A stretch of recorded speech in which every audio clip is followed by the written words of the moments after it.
Hey guys, Brittany Muller here of Pride Marketing.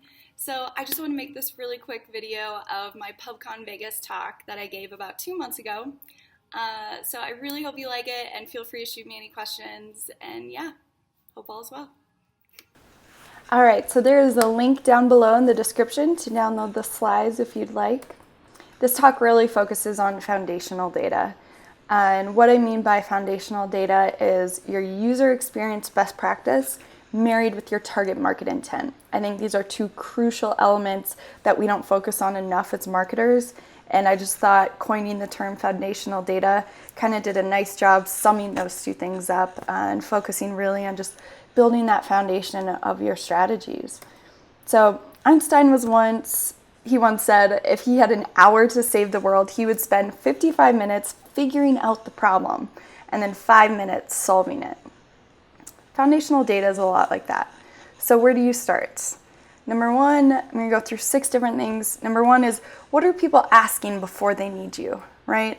I'm from northern Minnesota, and I had the privilege of working with a really cool fishing company recently. And what we started looking at was, well, what else are people asking before they go fishing or related to fishing before they might need tackle and stuff like that? So we always start here, where we go to Google and we don't hit enter, and you see the most frequently searched for or very commonly search queries around these keywords. We then like to kind of go through the alphabet and just make notes of anything that's interesting or sticks out to us. So here we have some examples. From there, we throw it into Google Keyword Planner. This not only gives us monthly search volume and competition value, but it also really pinpoints the geolocation of the different areas that people are searching from, right? And so that helps a lot too. From there, what I like to do is we throw the keywords into a spreadsheet and we evaluate, okay, what are the highest search for terms with the lowest competition? Once we get those, we throw them back into Google to see, okay, what are people seeing when they ask these questions or when they type in these queries? And a lot of times, the biggest competitor is obviously Google. We'll see Google answer most of these questions right up top, right? But here we get these little gems that we like to call content opportunities, content gaps. So fishing daily limits, a really frequently searched phrase. And right away you see number 1 and number 2, these PDFs. And funny enough, the older one is ranking above the newer one, just based off authority and page authority and stuff like that, obviously, but kind of funny. Not a great experience. This instantly downloads onto your mobile device or your computer, and it really, even then, it takes a while to go through the 32 pages to find the fishing limits. Not a good experience. This is 92 pages. That sucks if you're on your mobile device, right? The third result was the DNR, and still I couldn't find the fishing limits. And then the fourth one, USA Today, let's hope there's something here. There's not. I still couldn't find the fishing limits. I think they mention perch and northern down below, but that was it. That's how that makes me feel. It's so frustrating. But it's a great opportunity for you or your clients to make something 10x. So we hear this all the time. Rand is really good at kind of driving this home. Why not make something 10 times better? And in a space like this where it's that easy, just make something beautiful and easy to consume that people can interact with, right? Number 2, solving your user intent. So personas have very, very different needs that you have to solve for. And these are 2 different examples from our medical research over the last 2 years. And this is local demographic personas that we have created based on very specific medical cosmetic searches and target markets. So one is Results Rob. He's affluent. He wants results fast, quick. He's not really too worried about, the risks involved and this and that. He just wants to get in, get out. And his counterpart is Nervous Nancy. She is also affluent, but she's very, very risk adverse. She has all sorts of questions. She wants to know about side effects, what can go wrong. She's interested in non-invasive procedures. So these are the two demographics that we really wanted to get to know. And this is one of the hacks that we use to help us do that. So this is just a string of regular expression.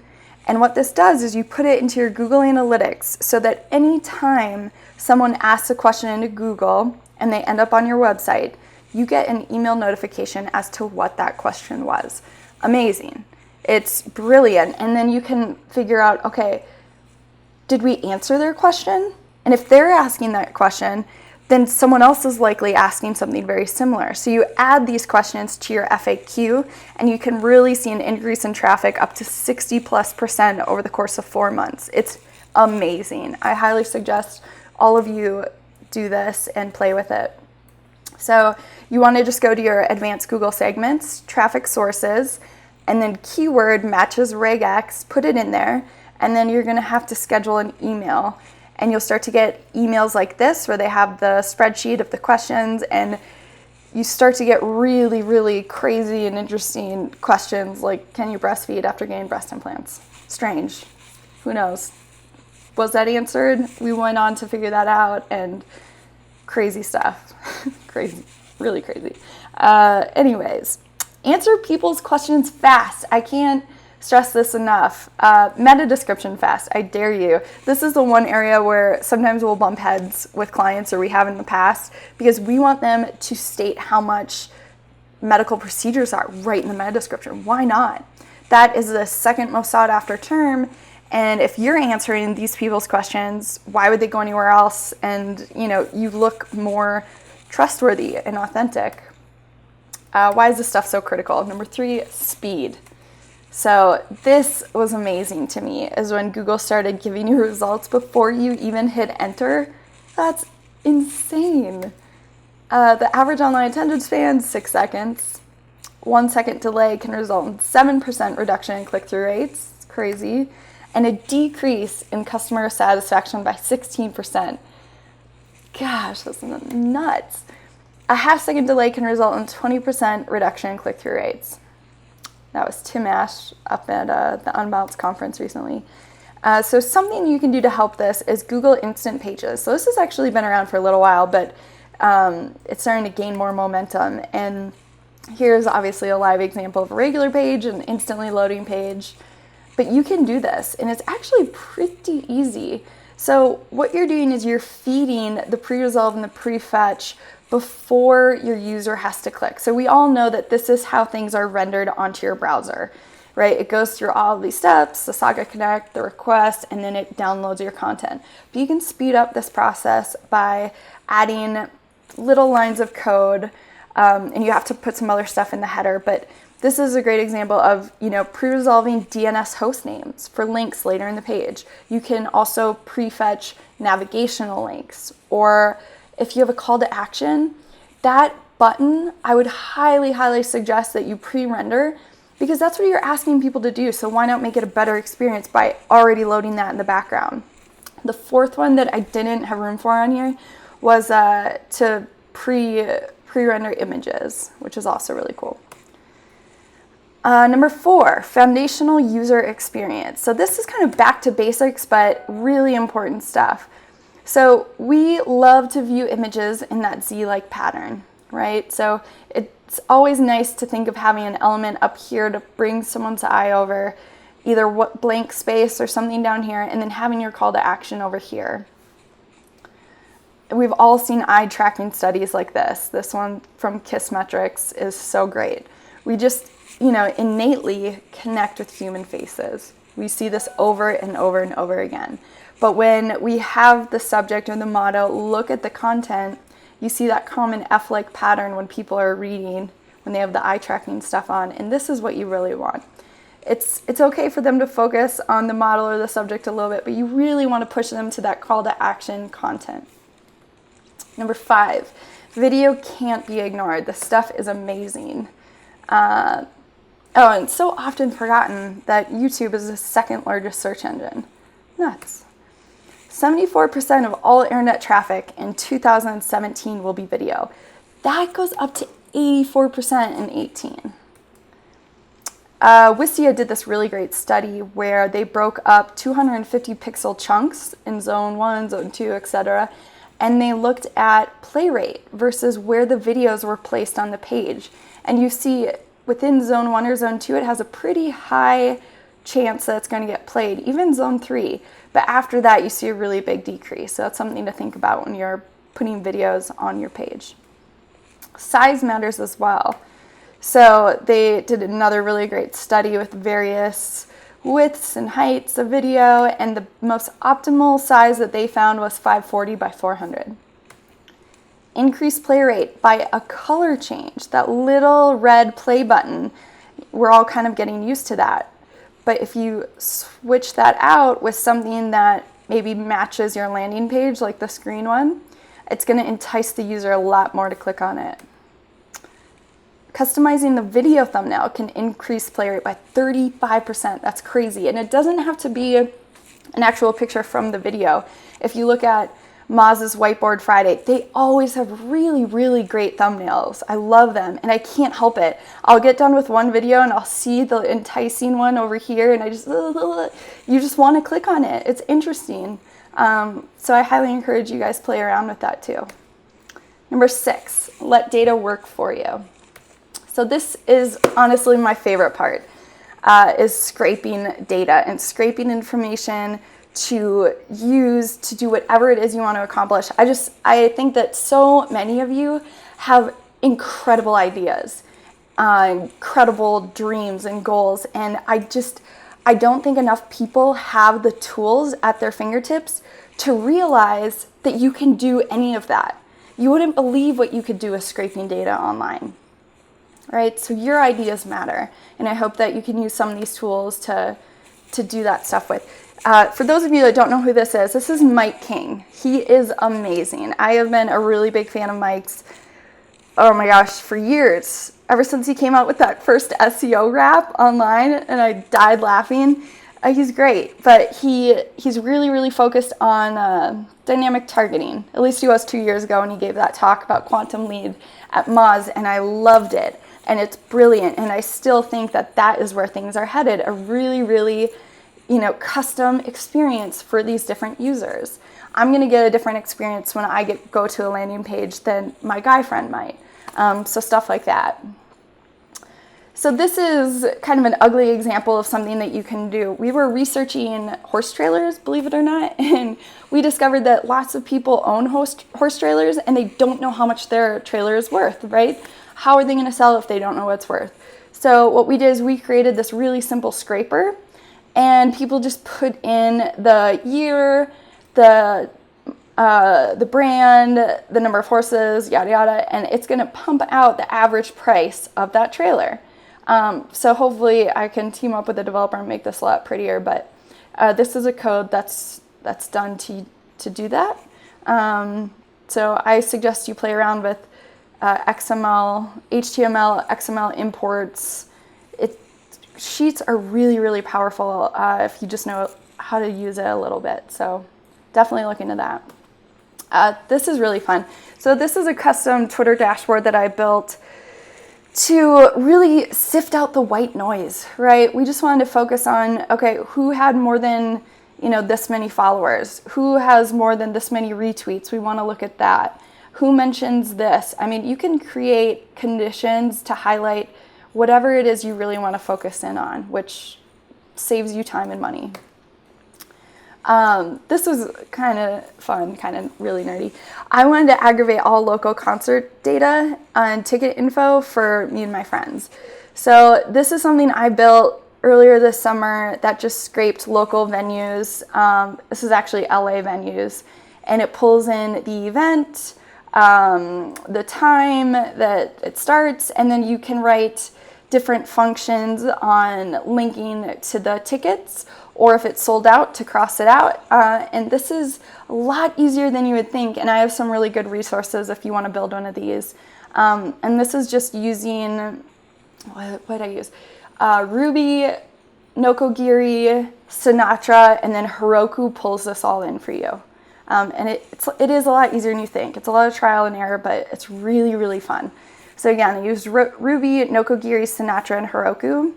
You can also just use Python for different things like this and then style it up with CSS or whatever you want.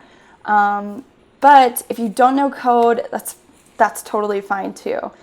Kimono is an amazing resource to scrape things for you without having to know any code. So you literally just add this onto your browser and you can highlight elements and have them crawl.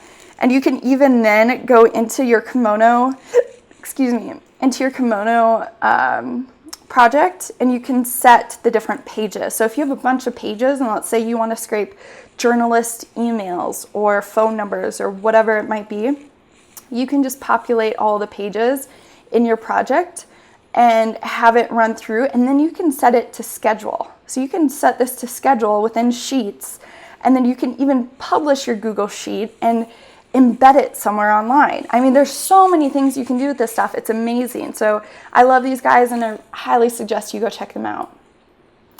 Some other tools, honestly, just the simple stuff that I think everyone looks over is really huge. So asking previous clients or users questions, get some insider information as far as what their experience was like, and how they went through that whole process, and then to go through the process yourself, right? Go incognito to get an idea of the full experience. Funny enough, we did this with some of the medical procedures, and it was weird because we obviously weren't looking to get them, but it was really interesting to see the outreach emails and phone calls we would get, and then the feedback that we could then provide back to our clients. Then obviously we have the planner, analytics. Lucky Orange is amazing. You can record sessions and pretty creepy stuff, but really, really interesting. Olark to talk to live visitors, Unbounce, A/B test landing pages, Twilio for call tracking or texting. You could set that up yourself. You don't need to know very much code to do that. Mechanical Turk's my favorite for testing a lot of things very inexpensively. Optimizely is great too. And the best UX is invisible, right? You want a smooth, intuitive user experience that people don't even notice. And I truly believe that dynamic targeting is the future.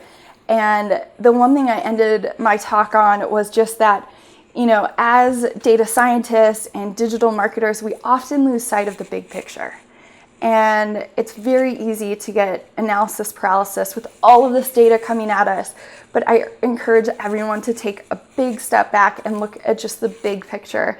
And the example I have for that is this little mom and pop fishing company in southern Florida that was about to go out of business because they had so many giant competitors that they couldn't compete against anymore. It's a really competitive industry, and they were ready to file bankruptcy. And they were at dinner one night, and it was this husband and wife discussing their clientele and the experiences that they've had over the years, and really starting just to talk about how do they find us? What happens?